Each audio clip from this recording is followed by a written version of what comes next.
नमस्कार, मैं प्रिया शर्मा आपके साथ। आप देख रहे हैं रॉयल बुलेटिन। कर्नाटक की धरती पर आज एक अलग ही उत्साह देखने को मिला है क्योंकि समाजवादी पार्टी के राष्ट्रीय अध्यक्ष अखिलेश यादव बेंगलुरु पहुंचे।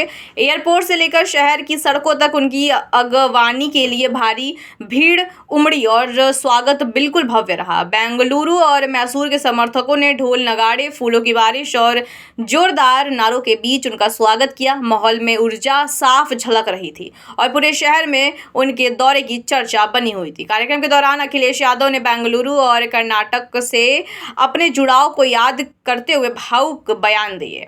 बेंगलुरु, मैसूर, कर्नाटक मेरे लिए वह जगह है जहां मैं पढ़ा, सीखा और बड़ा हुआ।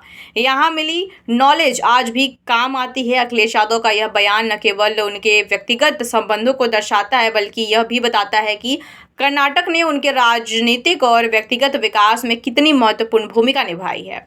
इसके बाद अखिलेश यादव ने यूपी के चुनावी परिणामों पर खुलकर बात की। उन्होंने कहा कि हार किसी भी राजनीतिक दल के लिए रुकावट नहीं बल्कि सीखने का अवसर होता है।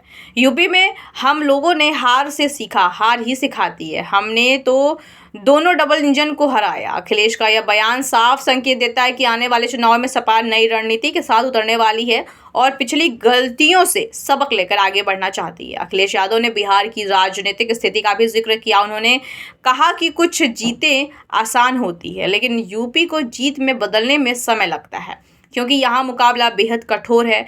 आप बिहार जीत सकते हैं लेकिन यूपी की हार को जीत में बदलने में समय लगेगा। यह बयान विपक्षी गठबंधन के भीतर भविष्य की रणनीतियों को लेकर संकेत देता है। यूपी को 2027 और 2029 की राजनीतिक के केंद्र में बताया जा रहा है और अखिलेश यादव खुद मैदान में उतरकर नेतृत्व करने का मन बना चुके हैं। अखिलेश यादव के इस दौरे ने एक बात तो साफ कर दी है, सियासी तौर पर वह सक्रिय हैं, आत्मविश्वास से भरे हैं और यूपी में वापसी की तैयारी शुरू हो चुकी है। कर्नाटक यात्रा ने न सिर्फ भावनात्मक जुड़ाव को मजबूती दी बल्कि राजनीतिक संदेश भी बढ़ा दिया। अब देखना यह होगा कि कर्नाटक के इस भव्य स्वागत और अखिलेश यादव के संदेश का असर आने वाले चुनावी समीकरणों पर कितना गहराई से पड़ता है।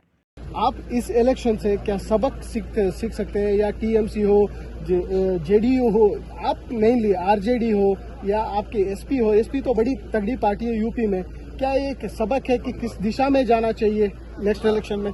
यूपी में हम लोगों ने हार से ही सीखा है और हार से ही सीखने का मौका मिलता है। जब आप बिल्कुल नीचे पहुंच जाते हैं तब आपको लगता है कि वो ऊंचाई पर कैसे पहुंचे।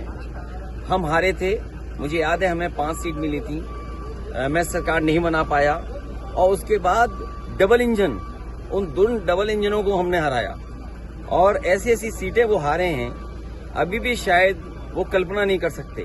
अभी बिहार की जीत यूपी की जीत को बराबरी नहीं कर सकता। यूपी की जीत अलग जीत है, बिहार की जीत अलग जीत है। आप बिहार जीत सकते हैं लेकिन यूपी की जो हार हुई है उसको अभी हार में जीत में बदलने में समय है, उसके लिए हम लोग तैयार हैं। असेंबली इलेक्शन बहुत दूर नहीं है। बिहार के इलेक्शन के बाद लगता है रीजनल पार्टीज की जो उम्मीद है वो हार चुकी है शायद। नहीं, देखिए आरजेडी आपके दोस्त पार्टी है, संगीत साथ में कांग्रेस है, आप सारे अलायंस है। बिहार के इलेक्शन आपको कहीं लगता है कि रीजनल पार्टीज के बड़ा ठोस पहुंचा हुआ? चुनाव हार जीत और उसे सीख मिलती है। आप पॉपुलर हो सकते हैं, आपको वोट ज्यादा मिलेगा लेकिन बीजेपी की जो मशीनरी है, बीजेपी का जो काम करने का तरीका है, बीजेपी जिन इश्यूज को लेकर के ग्रास रूट तक जाते हैं। मान लीजिए उन्होंने अब ये कहना शुरू किया है कि महिलाओं ने बहुत उन्हें वोट दिया है, विमेन वोट ज्यादा मिला है उनको, ये तो बताया जा सकता है लेकिन आप 10,000 रुपए कब तक देंगे? आप सम्मान का जीवन नहीं देना चाहते हैं। अच्छा, उन महिलाओं को आप 10,000 दे रहे हो जिनके पति परिवार के लोग एक साथ नहीं रह सकते। देखिए, दुख की बात यह है कि बिहार, यूपी वो स्टेट है जहाँ के सबसे ज्यादा लोग बाहर जाते हैं, वो अपने परिवार को छोड़ के जाते हैं। परिवार के साथ परिवार की तरह रहें, उसके लिए सरकार काम नहीं कर रही है। बस 10,000 रुपए दे करके वोट ले लिया, बाद में जैसे और स्टेटों में इन्होंने किया है कि नंबर्स कम कर देना है, बाद में नियम बना देंगे, रूल्स बना देंगे, बाद में पता लगा कि उतनी हमारी माता बहनों को मदद नहीं। महाराष्ट्र में भी सेम, महाराष्ट्र में और किसी स्टेट में इसी तरह का काम होता है। आप कैसे रीड करते हैं सर? चलिए आप सर, बड़े दिनों के बाद आपका दूसरा घर आए हैं आप।